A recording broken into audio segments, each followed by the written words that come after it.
नमस्कार दोस्तों, स्वागत है आपका जीएस गुरु विकल चैनल पर। और आज से हम लोग नया खंड शुरू कर रहे हैं हिंदी का लेखपाल बैच के लिए। देखिए, यूपी ट्रिपल एससी के किसी भी एग्जाम में 25% हिंदी जरूर आती है, किसी किसी में तो ज्यादा 40% भाग 50% तक हो जाता है कि हिंदी के क्वेश्चन आते हैं। तो जो है लेखपाल के लिए आज से हम लोग हिंदी शुरू कर रहे हैं। इसमें टॉपिक वाइज हम लोग पढ़ते चले जाएंगे। यह क्लास जो है सबके लिए निःशुल्क होगी, फ्री होगी, लेकिन इसके आगे की लेसन जो है वह पेड ग्रुप वालों को ही मिलेगी। ठीक है, तो चलिए शुरू करते हैं। इसमें पहला टॉपिक हम लोग पढ़ने वाले हैं समास। समास को पढ़ने वाले हैं। इससे एक क्वेश्चन जरूर आता है और कभी कभी तो 2-3 क्वेश्चन जो है आ जाते हैं। और इस टॉपिक से मेरा विश्वास है कि आपके सारे के सारे समास से आने वाले क्वेश्चन तैयार हो जाएंगे। देखिए, समास का मतलब क्या होता है, समास का अर्थ क्या होता है। समास का अर्थ होता है दो या अधिक शब्दों से मिलकर। समास का शाब्दिक अर्थ अगर देखें तो संक्षिप्तीकरण होता है, अर्थात दो या दो से अधिक शब्दों को मिलाकर अगर कोई नया सार्थक शब्द बनता है, सार्थक निरर्थक नहीं, कोई नया शब्द बना, दो शब्द को मिलाकर नया शब्द बना, लेकिन उसका कोई मीनिंग ही नहीं निकल रही, कोई अर्थ ही नहीं निकल रहा है, तो वह समास नहीं कहलाएगा। दो या दो से अधिक शब्दों को मिलाकर जो नया शब्द सार्थक शब्द बनता है उसे ही समास कह दिया जाता है, उसे समास कह देते हैं। जो समास के नियमों से बनकर जो पद बनेगा उसे सामासिक पद या समस्त पद कहा जाता है। तो सामासिक पद या समस्त पद क्या कहलाएगा? वही समास के नियमों से आधारित अगर कोई जो है शब्द बनता है तो उसे सामासिक पद या समस्त पद कह दिया जाता है। फिर उसी से अगर कोई शब्द विग्रह कर दिया तो वह समास विग्रह हो जाता है। जैसे मान लीजिए, जैसे है राजा का पुत्र, अगर लिखा है कि राजा का पुत्र, राजा का पुत्र, तो इसको समास अगर समास के नियमों से जोड़कर बताएंगे तो ये बन जाएगा राजपुत्र। क्या बन जाएगा भाई? राजपुत्र। यानी राजा का पुत्र, का लोप हो गया, सामासिक नियमों से एक सार्थक शब्द का निर्माण हो गया राजपुत्र, तो यह क्या कहलाएगा? समास कहलाएगा। यह कौन सा समास होगा हम आगे इसको देखेंगे कि इसमें कारक चिन्ह आ रहा है, वह आगे 10 मिनट के वीडियो में आप समझ पाएंगे जब हम लोग समास पढ़ लेंगे। तो फिलहाल यह राजा का पुत्र राजपुत्र हो गया, यह समास हो गया। आशा है समझ आ गई होगी इतनी बात। अब समास के प्रकार पढ़ें उसके पहले, पढ़ने से पहले हम दो बात समझ लेते हैं कि इसमें एक होता है उसकी प्रधानता के आधार पर, पदों की प्रधानता के आधार पर दो खंडों में डिवाइड करते हैं। एक होता है प्रधान खंड या प्रधान पद बोला जाता है, प्रधान खंड या प्रधान पद बोला जाता है, और दूसरा होता है अप्रधान या गौड़ पद, गौड़ पद या गौड़ खंड। अप्रधान गौड़ खंड यानी एक प्रधान, अप्रधान या गौड़ खंड के नाम से जाना जाता है। प्रधान पद किसे बोलते हैं? जिस पर ज्यादा बल पड़ता हो, दूसरे की तुलना में जिस पद पर ज्यादा बल पड़ता हो वह प्रधान पद या मुख्य पद कहलाता है, जबकि दूसरा अप्रधान या गौड़ पद कहलाता है। इतनी बात समझ में आई। दूसरा एक टर्म आएगा आपके पास पूर्व पद और उत्तर पद, पूर्व पद और उत्तर पद, उत्तर पद। तो अगर किसी शब्द में पहले वाला जो पद है, पहले वाले पद को बोलते हैं हम पहले वाले, यानी पहला वाला पद, पहले वाले को बोलते हैं पूर्व पद, उसके बाद वाले पद को बोल देते हैं उत्तर पद। तो बाद वाले पद को, जैसे एग्जांपल यही ले लेते हैं राजपुत्र, राज में पहला वाला शब्द जो है वो है पूर्व पद, जैसे पुत्र है उसमें दूसरा वाला पद उत्तर पद हो गया।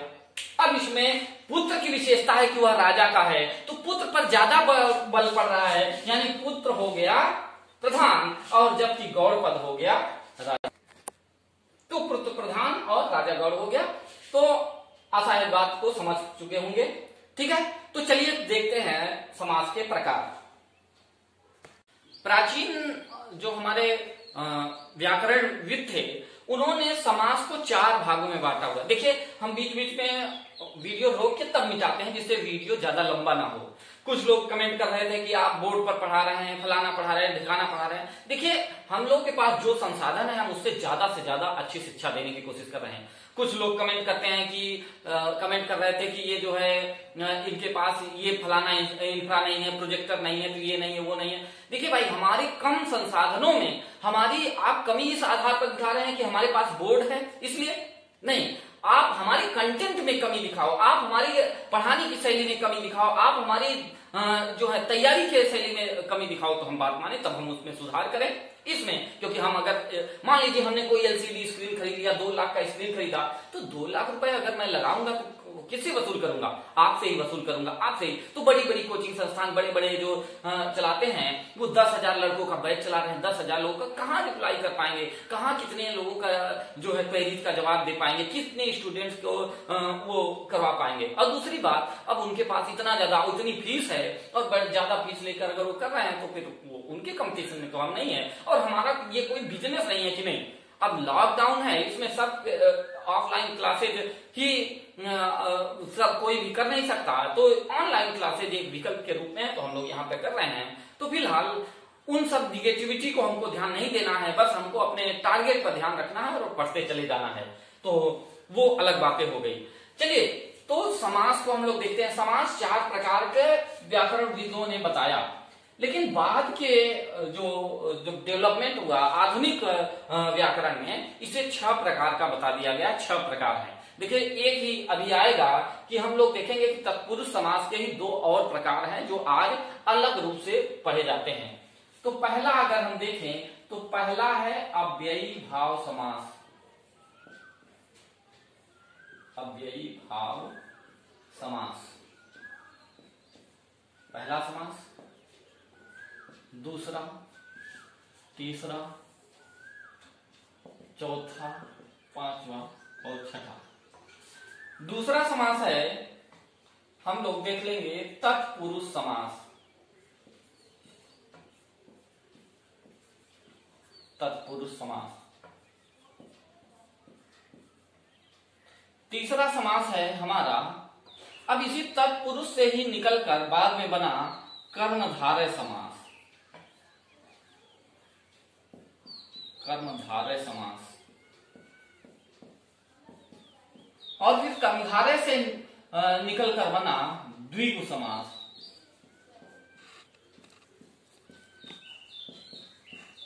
अब ये दोनों इसी के प्रकार हैं, पर अब आधुनिक हिंदी में इसे अलग अलग रूप में पढ़ा जाता है, तो हम भी अलग से पढ़ेंगे क्योंकि इसी प्रकार क्वेश्चन आएगा। और फिर है द्वंद्व समास। द्वंद्व समास। और लास्ट में छठा है बहुव्रीहि समास।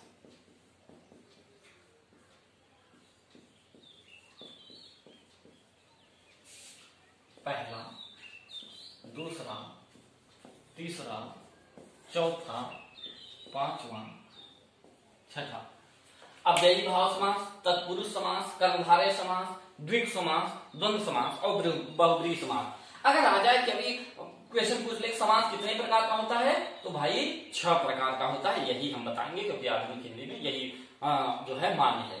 तो 6 प्रकार के। अब ऐसे क्वेश्चन नहीं आता कि कितने प्रकार के हैं, क्वेश्चन पूछता है कि निम्न में से कौन सा समास है, और 4 दे दिया, क्या दे दिया, कोई शब्द दे दिया, कहा इसमें कौन सा समास है, या निम्न कोई बात दे दिया, मान लीजिए राजपुत्र दे दिया और कह रहा है यह किस समास का उदाहरण है। इस प्रकार हमें पहचानने आना चाहिए। पहचानने तो हम लोग एक बारी से एक एक को पढ़ेंगे। तो सबसे पहले पढ़ते हैं अव्ययी भाव समास। अव्ययी भाव, अभी हमने देखा कि 2 पद होते हैं, एक पूर्व पद और एक उत्तर पद। तो अव्ययी भाव समास में ये होता है कि इसमें पहला पद जो होता है, यानी पूर्व पद, पहला पद अव्यय होता है। अव्यय क्या होता है भाई? अब इस बात को, पहली विशेषता इसकी आप नोट डाउन करते जाएंगे। अगर हिंदी पढ़ रहे हैं तो जरूर क्लास में तो नोट डाउन करते जाएंगे, जिससे बार बार आपको वीडियो ना देखना पड़े। एक बार नोट्स बना लीजिए, फिर उसी को रिवीजन करते जाएंगे। पहला पद क्या होता है? पहला पद जो होता है वो अव्यय होता है। अव्यय मतलब जो व्यय ना हो, जिसकी वजह से, और यह प्रधान भी होता है, यह मुख्य पद होता है, जिसकी वजह से दूसरा पद का अर्थ वह न निकल पाए, उसी पर निर्भर हो, और यह व्यय ना हो यानी समाप्त ना हो। जैसे मान लीजिए दिन, बहुत सारे दिन, हर दिन ऐसा है, तो इसको हम लोग कह देते हैं प्रतिदिन। क्या बोल देते हैं? प्रतिदिन कह देते हैं। अब ये समास जो है इसमें है अव्ययी भाव समास। प्रतिदिन में कौन सा समास है भाई? अव्ययी भाव, क्योंकि प्रति जो शब्द है इसमें पहला पद ही प्रति है, और प्रति क्या है? अव्यय है, यह व्यय नहीं होगा। दिन मतलब दिन तो शब्द है, अगर हम इसको मान लीजिए प्रति हटा दें तो दिन का क्या मतलब, केवल एक दिन, कौन सा दिन ये नहीं पता चलेगा। प्रति लगाने से हमें पता चल गया कि यह प्रत्येक दिन की, हर दिन की बात कर रहा है, दिन दिन की बात कर रहा है। ऐसे ही यथाशक्ति, यथाशक्ति आप देखेंगे यानी जितनी शक्ति है अपने शक्ति के अनुसार, तो यानी शक्ति अकेले क्लियर नहीं हो पा रहा है कि कितनी शक्ति या क्या, यथाशक्ति से क्लियर हो पा रहा है कि जितनी शक्ति है। तो इस कारण यथा क्या हो गया, अव्यय हो गया, यह समाप्त नहीं होगा, इसी के कारण यह शक्ति निर्भर है और यह मुख्य पद हो गया। तो यथाशक्ति, तो इसमें क्या हो गया, अव्ययी भाव समास हो गया। जैसे और अगर आप देखते हैं और एग्जाम्पल, कई बार क्वेश्चन आया है आमरण, इसका एग्जाम्पल है, बहुत इंपॉर्टेंट है, क्वेश्चन आ चुका है, आमरण में कौन सा समास है। तो आपको बस ध्यान रख लेना है कि आमरण में अव्ययी भाव समास है।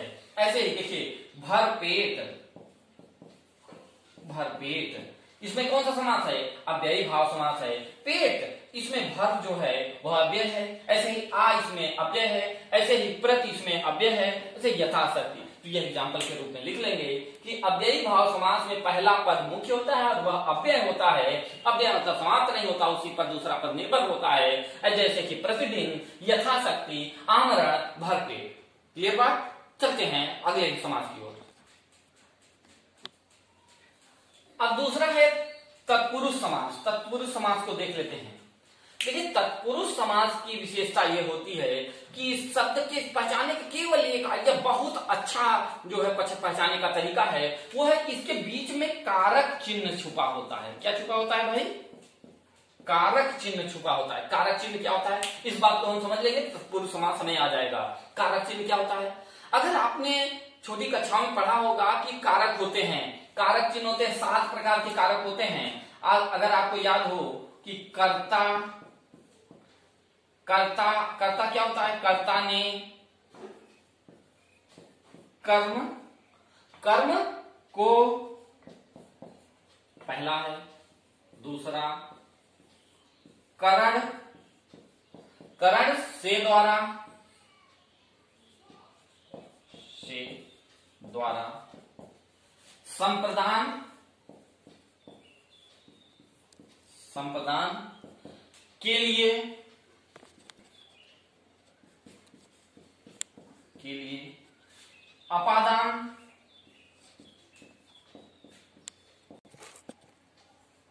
अपादान से अलग होने के संदर्भ में, से अलग होना। फिर है जो है संबंध, 5वां, छठा है संबंध, संबंध का, की, के, ना, नी, रे और अधिकरण, 7वां होता है अधिकरण, में, पे, पर, ऊपर, ये होता है अधिकरण। पे, पे, पर, ऊपर। अगर किसी समास में, किसी शब्द में अगर यह कारक चिन्ह आ जाए, साथ कि में आ जाए, को आ जाए, से द्वारा आ जाए, के लिए आ जाए, से अलग होने के संदर्भ में आ जाए, का, की, के आ जाए, पे, पर आ जाए, तो कौन सा तत्पुरुष समास, कौन सा समास होगा, तत्पुरुष समास होगा। जैसे समझ लेंगे, जैसे समझ लेंगे तो आपको ये बात समझ में आ जाएगी। जैसे अभी हमने एग्जाम्पल दिया था राजपुत्र। अब राजपुत्र का मतलब क्या होता है आप समझेंगे तो होता है राजा का पुत्र। राजपुत्र का मतलब राजा का पुत्र। अब देखिए इसमें क्या है, बीच में का छुपा हुआ है, का देखिए, यानी ये संबंधवाचक तत्पुरुष समास है, संबंधवाचक तत्पुरुष समास है। और एग्जाम्पल अगर करें रोगग्रस्त, और एग्जाम्पल देखें तो रोगग्रस्त, रोगग्रस्त मतलब रोग से ग्रसित, रोग से ग्रस्त, रोग से ग्रस्त। अब देखिए इसमें से यानी कौन सा, करण तत्पुरुष समास से जुड़ा हुआ है, से, यहां से है, रोग से ग्रस्त। और अगर आप समझें दीनानाथ, यहां लिख देते हैं दीनानाथ, यानी दीनों के जो नाथ हैं, तो दीनों के यानी दुखियारों के, दीनों के नाथ, के आगे आप यहां के, यहां संबंधवाचक, ठीक है। तो इस तरह से आप बता पाएंगे। एग्जाम्पल के तौर पर और लिखना चाहें तो आप लिख सकते हैं राजरानी, ठीक है, घुड़सवार इधर है, राजरानी यहां लिख देते हैं राजरानी। और एग्जाम्पल अगर राजा की रानी, उसमें घुड़सवार, घोड़े पर सवार, घुड़सवार, पद में पर, यहां पर ये वाले पद, घोड़े पर सवार, घुड़सवार भी एक एग्जाम्पल हो गया। राजरानी, राजा की रानी, ठीक है, राजपुत, राजा का पुत्र, रोगग्रस्त, दीनानाथ, ये सब एग्जाम्पल तत्पुरुष समास के हैं। यानी ऐसा कोई शब्द जैसे ही आपको दिख जाए में, पर, के, का, की, के, ने, से, अगर यह कारक चिन्ह मिल जाए बीच में तो क्या बता देंगे, यह तत्पुरुष समास होगा। ओके, आगे बढ़ते हैं। आगे बढ़ने से पहले हम लोग देख लेते हैं, क्योंकि उस तरह से क्वेश्चन आते हैं, तत्पुरुष समास के प्रकार। तत्पुरुष के मुख्य रूप से 3 प्रकार आते हैं। एक होता है नए तत्पुरुष समास, ये इया वाला शब्द जो आता है, नए तत्पुरुष, ठीक है। दूसरा आता है प्रादि,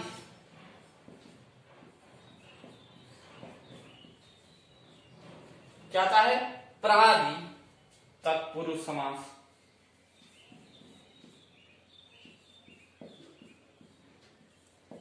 और तीसरा आता है अलुक तत्पुरुष समास।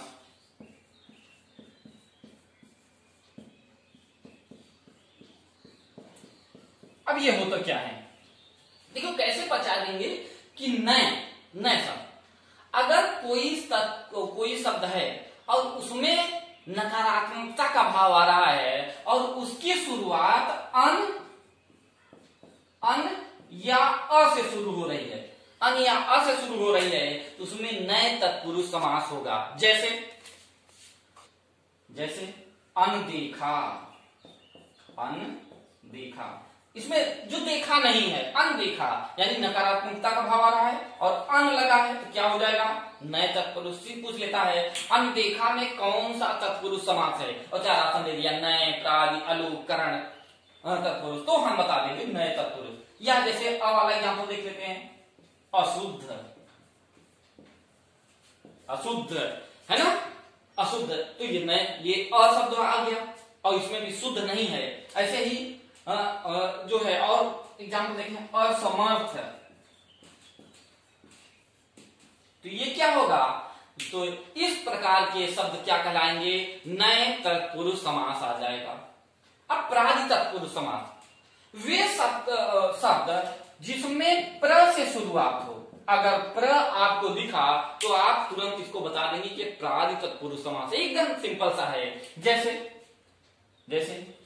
प्रमाण, पूछ लेगा प्रमाण में कौन सा तत्पुरुष समास है, तो हम बताएंगे प्रादि तत्पुरुष समास। ऐसे ही प्रचलित, प्रचलित में कौन सा तत्पुरुष समास है, प्रादि तत्पुरुष समास है। ऐसे ही क्या है, ऐसे ही प्रयोग, प्रादि तत्पुरुष समास है।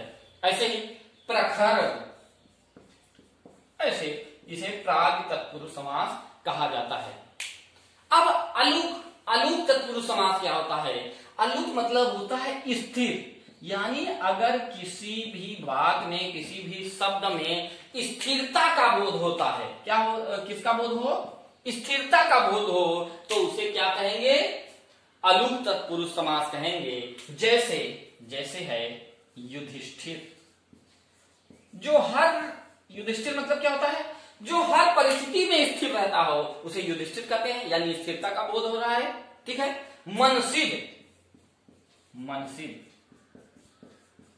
ये सब क्या हैं, ये अलुक तत्पुरुष समास के प्रकार हैं, ठीक है। अब हम लोग चलते हैं कर्मधारय समास। तो हमने क्या देखा, तत्पुरुष समास की क्या पहचान, एक बार रिवीजन कर लें। अव्ययी भाव में पहला पद अव्यय होगा, जैसे यथाशक्ति, प्रतिदिन। ऐसे तत्पुरुष समास में बीच में कारक चिन्ह छुपा होगा, बीच में कारक चिन्ह होगा। कारक चिन्ह बताया, 7 कारक चिन्ह। आगे हम लोग जब हिंदी आगे पढ़ेंगे तो कारक देखेंगे, जो है विशेषण, विशेष, कारक, सारी चीजों को पढ़ेंगे। अभी फिलहाल समझ लेंगे। सात कारक चिन्ह हमने बताया, कर्ता ने कर्म को कर्म से द्वारा संतान के लिए उपादान से अलग होना संबंध किया, वो अलग है, उसको वहां पर पढ़ेंगे। अभी मोटी मोटी बात समझ लेंगे। और तत्पुरुष के तीन प्रकार, नए तत्पुरुष, प्राग, अलूप तत्पुरुष। नए तत्पुरुष में नकारात्मक का बोध और शुरुआत अन या अ से होगी। प्राग तत्पुरुष में प्र से शुरुआत होगी और अलूप शब्द में स्थिरता का भाव होगा। तो इस प्रकार हम समझ लेंगे। अब चलते हैं कर्मधारय समास।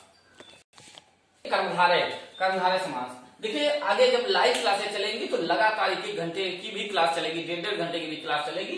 लेकिन अब क्योंकि वीडियोज डाल रहे हैं, अभी हम लोग का इसीलिए 5 मई से हमने बैच रखा था। हम लोग गांव में आए थे और गांव में फंसे हुए हैं, तो सोचे थे 3 मई को लॉकडाउन समाप्त होगा तो हम जहां स्टूडियो है, जहां इलाहाबाद में हम पहुंचकर और वहां पर जो है वीडियो आगे क्लासेस लेते। क्योंकि अब छूट मिली नहीं, इसलिए हम लोग वहां नहीं पहुंच पाए, तो यहीं अपने घर पर ही गांव में व्यवस्था किए हैं, इन सबको बनाए हैं, ठीक है। और बहुत जल्द जैसे ही हम लोग को मौका मिलेगा हम लोग वहां पहुंच के और फिर हम लोग बाकायदा वहां से स्टूडियो में, फिर वहां वाईफाई कनेक्शन रहता है और सारी चीजें सुविधा रहती है, तो फिर ब्रॉडबैंड लगा है, तो वहां से फिर हम लोग लाइव क्लासेस लेंगे। वो बहुत जल्द लाइव क्लासेस भी आपको मिलने लगेंगी जो पेड वाले हैं, ठीक है। तो हम 1-1 1.5 घंटे की भी क्लास लेंगे। अभी यहाँ पर हम लोग छोटे छोटे पार्ट्स में डिवाइड करेंगे, जिससे ज्यादा जो है MB ना बढ़ने पाए। तो कर्मधारय समास देखिए, हमने बताया उसी तत्पुरुष समास से ही आगे निकलकर, तत्पुरुष से ही आगे निकलकर 2 समास और बने। उसमें पहला समास बना कर्मधारय और दूसरा द्विगु। इसी के प्रकार है, लेकिन वर्तमान आधुनिक जो है हिंदी में ये अलग प्रकार के रूप में पढ़े जाते हैं। तो कर्मधारय समास, कर्मधारय की विशेषता ये होती है कि इसमें पहला पद विशेषण होता है। विशेषण, पहला पद क्या होता है भाई? पहला पद विशेषण होता है। विशेषण क्या होता है? सीधी सी बात है, जो संज्ञा और सर्वनाम की विशेषता बताए वह विशेषण कहलाता है। सीधी सी बात है। विशेष क्या होता है? 2 टर्म आते हैं, विशेषण और विशेष्य। विशेष वह होता है जिसकी विशेषता बताई जाती है, उसे विशेष कहा जाता है। और जो विशेषता, जो संज्ञा और सर्वनाम की विशेषता बताता है उसे विशेषण कहते हैं। जैसे मान लीजिए कोई कहा कि नील गाय, नील गाय, तो गाय कैसी है? नीली है। यह नीला रंग क्या है? विशेषता। और गाय जो है विशेष्य हो गया, यह विशेष्य, और नील विशेषण हो गया। और इसमें अगर कोई एक साथ अगर समास लिखा है तो इसमें कौन सा समास हो गया? तो नील गाय में कर्मधारय समास हो गया। आई बात समझ में? एकदम सरल है। और एग्जाम्पल देखें तो नीलकंठ, यानी जिसका कंठ नीला है, नीलकंठ, नीलकंठ कर्मधारय समास होगा। और जैसे पीतांबर, अंबर मतलब कपड़ा, पीतांबर इसका एग्जाम्पल है। पीतांबर यानी पीत मतलब पीला, जिसका कपड़ा पीला है, यानी अंबर की विशेषता है कि वह क्या है? पीला है। ऐसे ही एग्जाम्पल है परमानंद। कैसा आनंद? परम आनंद। तो परमानंद, तो यह परम कैसा आनंद? आनंद की विशेषता है कि वह परम है, परम आनंद। ऐसे बड़भागी, बड़ी भाग्यशाली हो, तो बड़ा इसी विशेषता हो गई, ठीक है। तो यह कर्मधारय समास है, ध्यान रखेंगे। जैसे ही आप देखेंगे कि पहला पद विशेषता बता रहा है दूसरे पद के, तो यह कौन सा समास हो जाएगा? कर्मधारय। नीलकंठ, पीतांबर, परमानंद, बड़भागी, यह कर्मधारय समास होंगे। बात समझ में आई? ठीक है। आगे चलते हैं हम लोग द्विगु समास की ओर।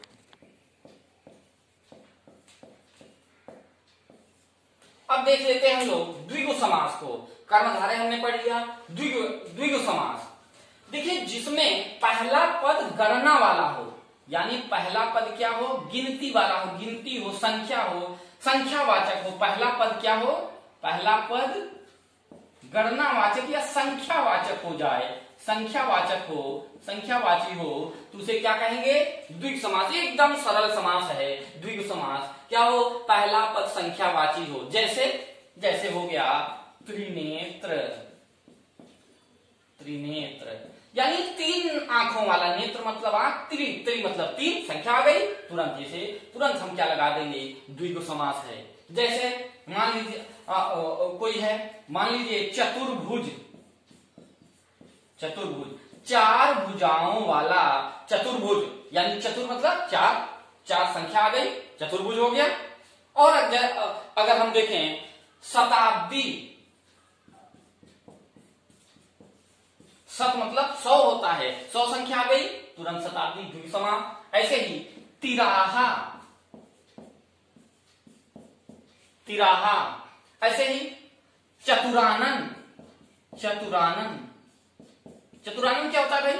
यानी ये ब्रह्मा जी का है पर्यायवाची चतुरानन, चार मुखों वाले। आनंद मतलब मुख, चतुर मतलब चार। देखिए चतुर मतलब चार है, तीन है, त्रिनेत्र तीन है, चतुर्भुज, शताब्दी, तो ये सब क्या है? द्विगु समास है। द्विगु समास के एग्जाम्पल एकदम सिंपल सा चारों एग्जाम्पल एक बार फिर से हम लोग देख लेते हैं। चौथा समास चार, पहला अव्ययी में पहला पद अव्यय से, अव्यय होगा समाप्त नहीं होगा यथाशक्ति प्रतिदिन। दूसरा तत्पुरुष समास, तत्पुरुष समास में कारक चिन्ह होगा। तीसरा हमने कर्मधारय लिखा, कर्मधारय में हमने देखा कि उसमें पहला पद विशेषण होता है, विशेषता बताता है। और चौथा द्विगु समास, इसमें गणना पद आता है, पहला ही पद गणना होता है। ठीक है, अब आते हैं हम लोग द्वंद्व समास में।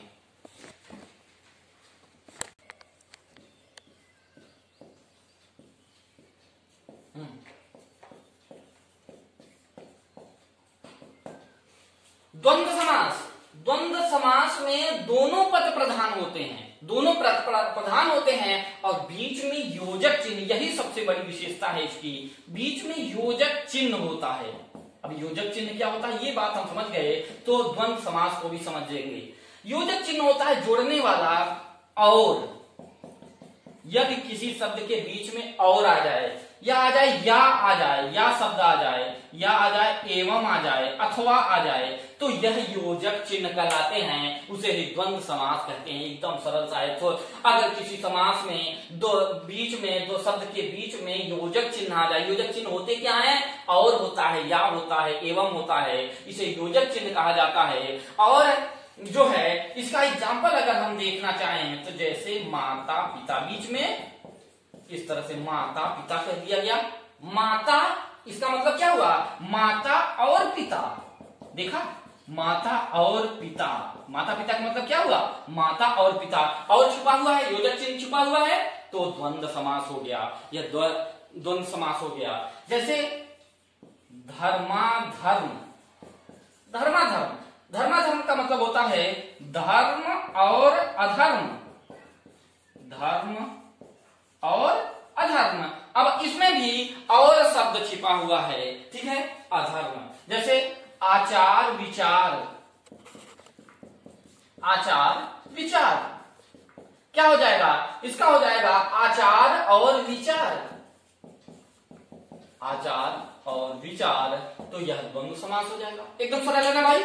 देखो भाई, द्वंद्व समास में योजक चिन्ह आता है बीच में, और द्विगु समास में क्या होता है? संख्यावाची होता है। कर्मधारय में क्या होता है? पहला पद विशेषण होता है। तत्पुरुष में क्या होता है? बीच में कारक चिन्ह छुपा होता है, में, पे, पर, का, के, की, ये सब छिपा होता है। और अव्ययी भाव समास में पहला पद अव्यय होता है, जैसे यथाशक्ति प्रतिदिन। बात समझ में आई? अब लास्ट में छठा समास हम पढ़ेंगे, बहुब्रीहि समास। बहुब्रीहि समास, बहुब्रीहि समास देखिए दो पद होते हैं, हमने अभी बताया पूर्व पद उत्तर पद, ठीक है, प्रथम पद गौड़ पद, ठीक है, पूर्व पद और उत्तर पद। इसमें दोनों ही पद प्रधान नहीं होते, दोनों ही पद अप्रधान होते हैं। किसमें? बहुब्रीहि में। बल्कि तीसरा पद कोई अन्य पद प्रधान हो जाता है, यानी कोई और विशेषता। तो बहुब्रीहि की विशेषता हो गई कि अन्य पद प्रधान हो जाता है, अन्य पद प्रधान। अन्य पद प्रधान का मतलब क्या होता है, इस बात को समझ लेंगे। अन्य पद मतलब तीसरा पद प्रधान हो जाए, दोनों पद अप्रधान और तीसरा पद जो है वो प्रधान हो गया। जैसे जैसे है दशानन, एग्जाम्पल के रूप में दशानन। 10 है आनंद, जिसके आनंद मतलब मुख है, यानी 10 मुखों वाला, 10 जिसके मुख हैं, ठीक है, 10 मुख किसके हैं? 10 मुख है। 10 दशानन का मतलब तो हुआ 10 मुखों वाला, पर 10 मुखों वाला कौन है? रावण। तो अब रावण से इससे कोई संबंध नहीं, लेकिन तीसरा शब्द बन गया रावण, इसका अर्थ हो गया रावण, यानी तीसरा पद आके प्रधान हो गया। समझ पाए? इसमें दो पद हैं, एक है 10, दूसरा है आनंद, और दोनों मिलकर बन गए दशानन, दशानन। और यह जो है दशानन, और यह जो है दस धन आनंद दशानन, लेकिन तीसरा पद बन गया रावण। जैसे दूसरा एग्जाम्पल चंद्रमौली, चंद्रमौली, चंद्रमा है जिसके मौल पर, चंद्रमा है जिसके शिखर पर, मौल पर, किसके शिखर पर रहते हैं, मौल पर रहते हैं, शिव जी के, अर्थात शिव, यानी ये शिव जी के बता रहे हैं। चंद्रमा है शिखर पर जिसके, यानी शिखर शिव जी। ऐसे ही जैसे लंबोदर, लंबोदर, लंबोदर, लंबा है उधर जिसका, लंबा है पेट जिसका, लंबा है उधर जिसका, यानी जो है वो है गणेश।